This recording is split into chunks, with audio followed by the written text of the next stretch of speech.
Hello, good afternoon.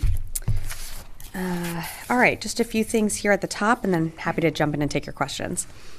Yesterday, the Secretary of the Navy exonerated 258 black sailors who were unjustly court-martialed in the wake of the devastating explosion at the Port of Chicago Naval Magazine in California, which killed 320 sailors on July 17, 1944.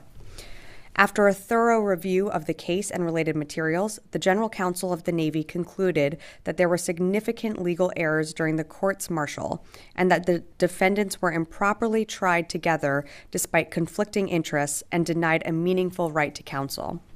Secretary Austin applauded the Navy's legal review and decision to ensure our service members, our military families, and our civilian employees are treated with fairness and dignity, especially within our military justice systems.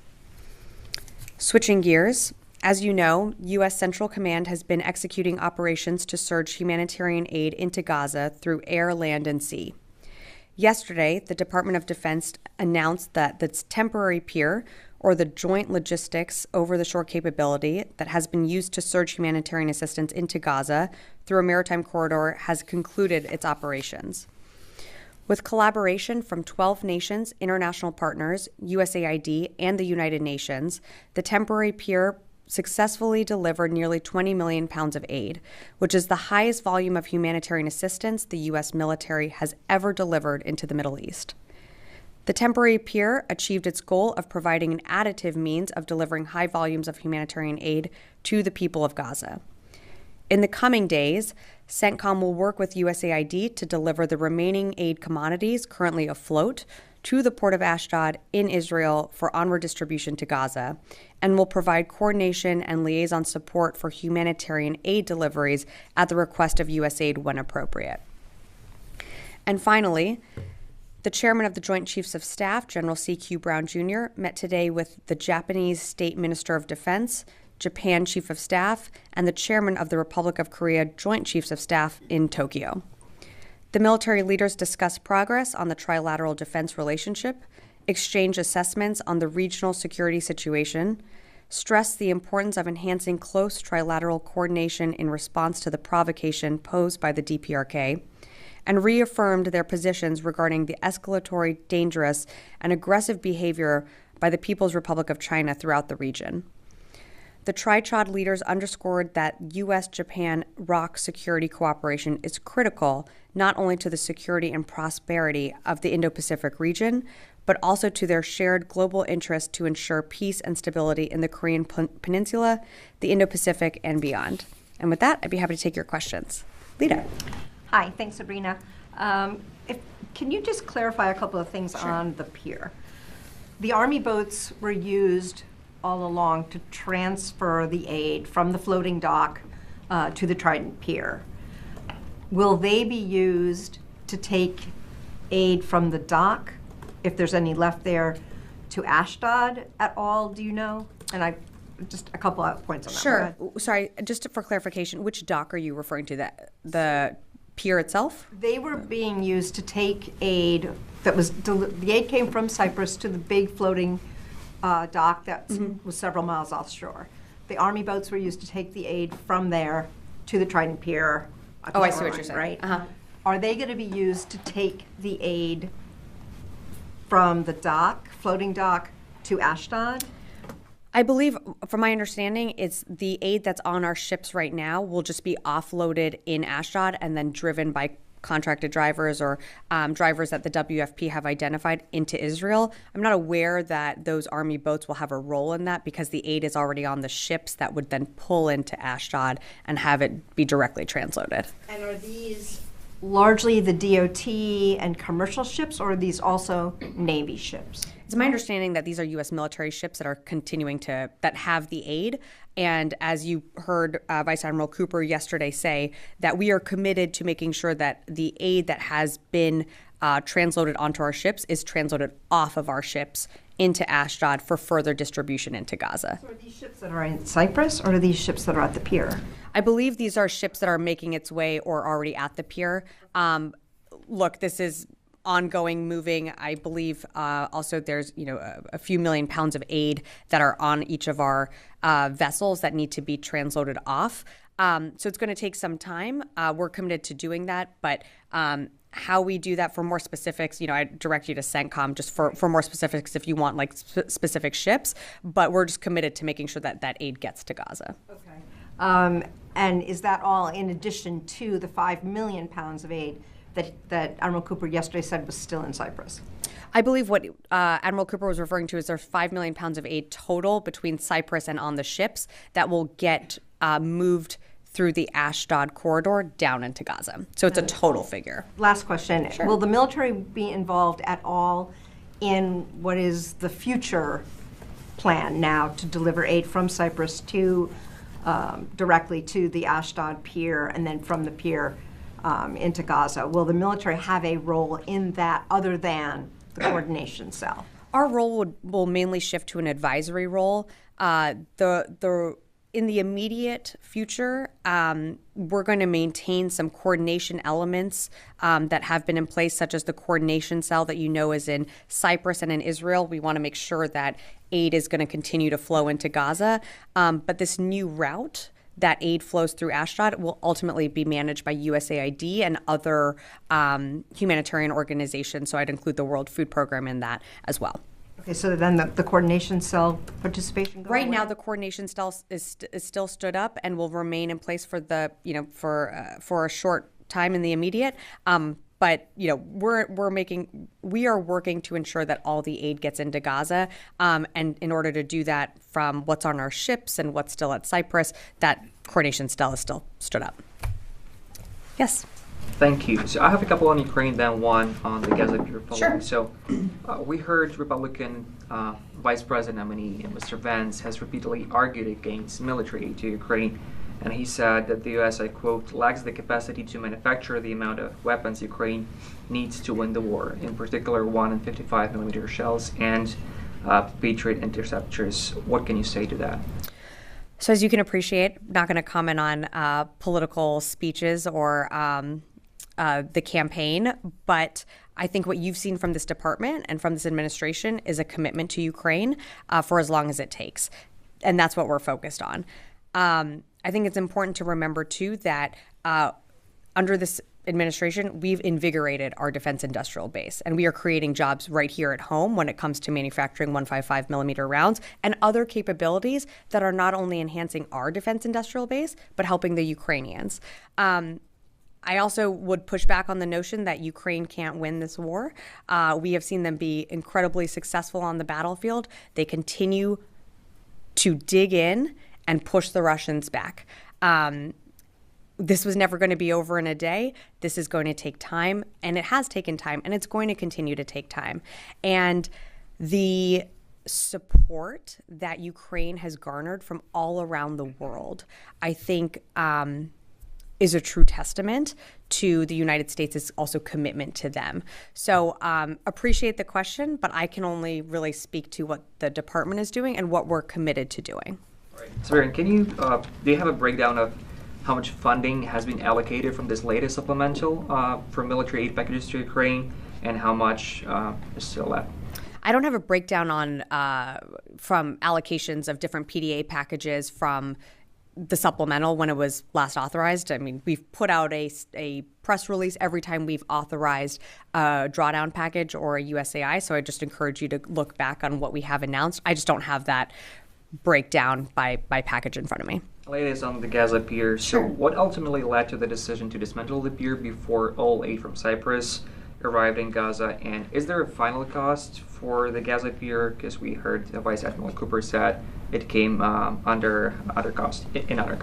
Yeah, so I'll take the cost first and then can address your other question. In terms of the cost, we're still doing our assessments, so we'll have more to share with you in hopefully the following days and weeks. We do expect it to come a little under budget, but we'll keep you updated. I just don't have a final number on that. In terms of why, well, I mean, again, as we've always said from the beginning, we always said this was going to be a temporary measure that was put into place. We are certainly aware, and as you have reported on, some of the weather conditions and environmental factors that have faced the pier. We know that sea states were going to get worse as the summer progressed. That is something that was always known. But I think what's important to remember is that all the aid that was in Cyprus or has gone to Cyprus has either been transloaded off of that temporary pier or will be moved into Ashdod. So we have moved out almost every single piece of aid that has come in through Cyprus.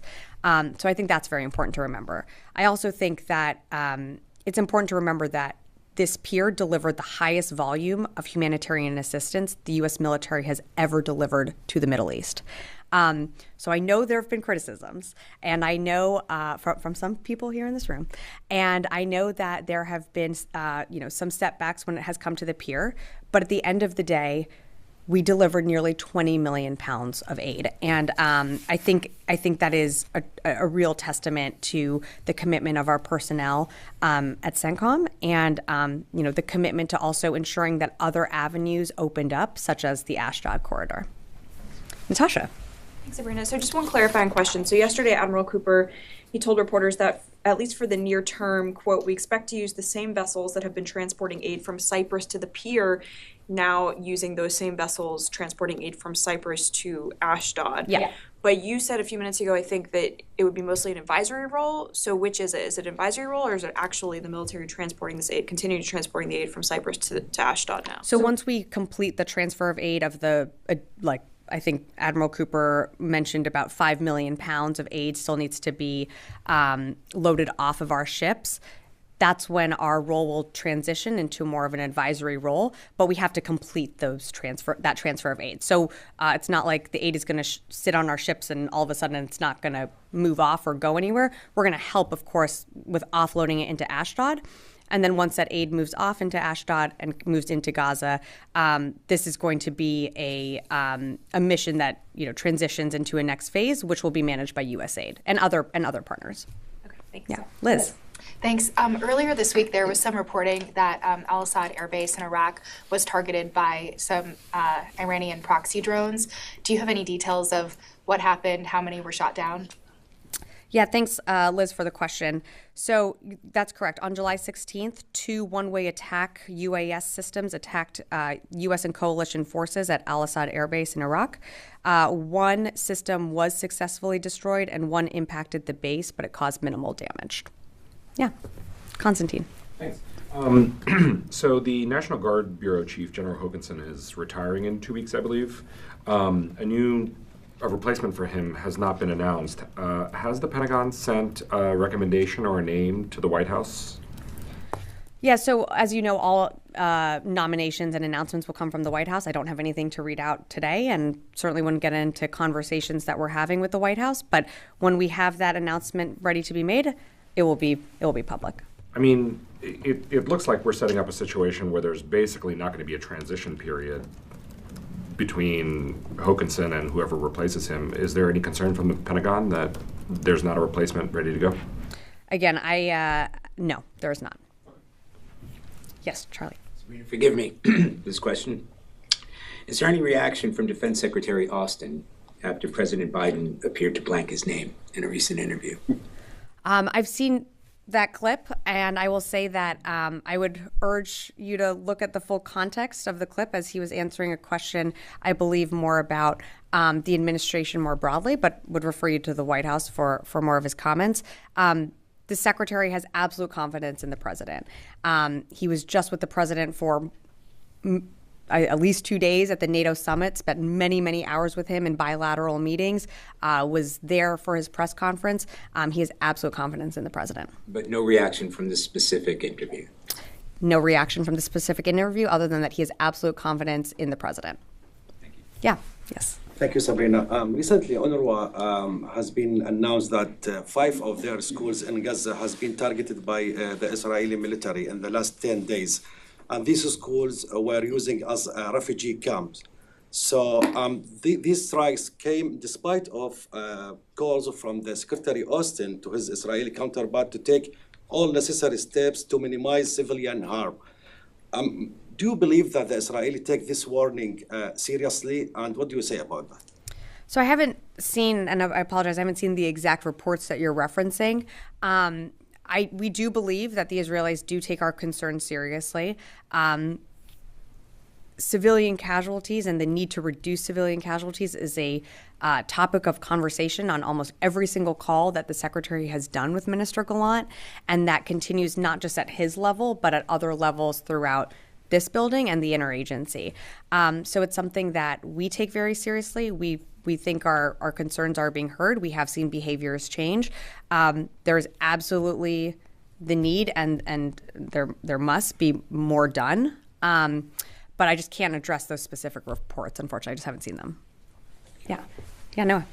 I'm wondering if you have any reaction to China's Ministry of Foreign Affairs yesterday saying that they were shutting down talks with the U.S. on arms control in response to objections over weapon sales to Taiwan. Have you seen that statement, and do you have any thoughts on the future of arms control talks going forward?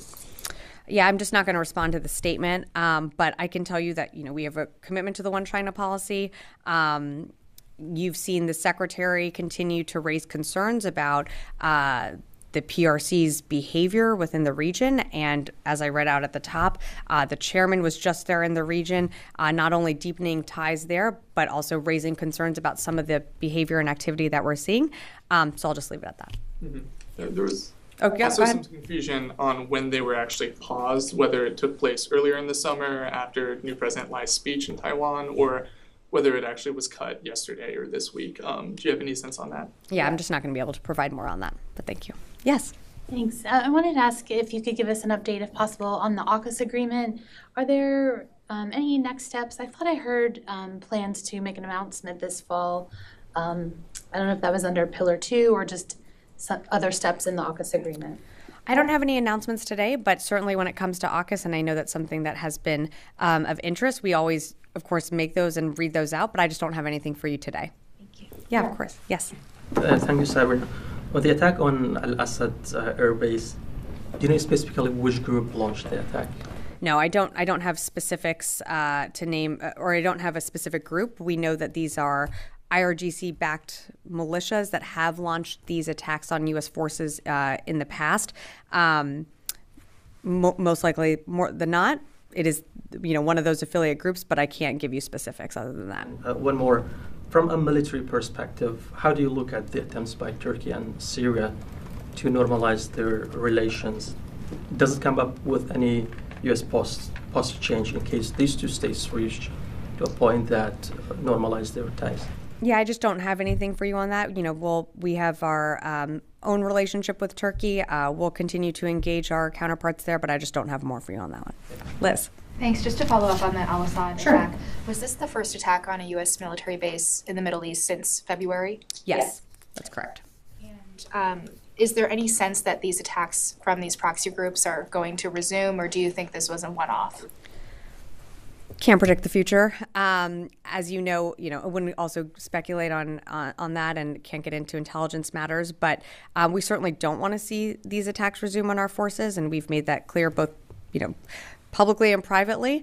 I can't speculate on the future of, we're always going to take measures to protect our forces, and I'll just leave it at that. Okay, yes, Jared, and then I'll hop over to Real Moshe. quick follow-up on Sure. the Al-Assad attack. Has the United States responded to this in any way, or are there plans to do so? Well, we shot down one of the UAS systems, so I think that'd be a response. I'm not going to get ahead of any military decisions or operations. Moshe. Have there been any attacks in Syria as well? There was not an attack. One of the U.S. and coalition forces did destroy one uncrewed aerial system near Green Village, but we don't have an assessment of what the intended target was. So I wouldn't characterize that as an attack, but they did destroy it out of an abundance of caution. An incident did happen in Syria. Yes, an incident did happen in Syria. Our forces did shoot down one UAS system, but again, it's unclear what the intended target was, and there was no injuries, no damage to infrastructure resulting from this. Okay, Matt, and then I'll go into the back. Just staying on that topic, can Sure. you say anything about Iran's possible role in that attack? We talk about these Iran-backed groups. Is it just broadly Iran-backed, or do you think that any more direct hand in this particular attack? I don't have any more information. I think we can assess that these are Iranian-backed groups that launched this attack. We've seen this behavior before. We certainly don't want to see an escalation on our forces in the region. And so we're going to, of course, take the proper measures that we need to ensure their safety and security. But I don't have more for you other than that. Thanks. Okay, Lita, and then one more in the back. Just to clarify, wasn't there an attack on a U.S. base in Syria in April? I believe we did shoot down something in April, but I don't know if that the intended target was the base. Okay, because I thought that this was the first attack since April. You're saying it's the first since. I'm tracking it since February. Yes. Yeah. Yes, one more. Thank you. Regarding to the attacks on the Assad base, have you communicate with the Iraqi government, and do you believe that they are doing enough to stop these kinds of attacks? And did you get any signs, like before these attacks happened, from the Iraqi government, of the officials there? We have a great partnership with the Iraqi government. I'm not going to get into private conversations, as we never do from the podium. But we believe that we're taking the proper measures to ensure security and safety of our forces. We'll continue to engage our Iraqi partners on the ground, but I don't have more for you. All right. Okay. Thanks, everyone.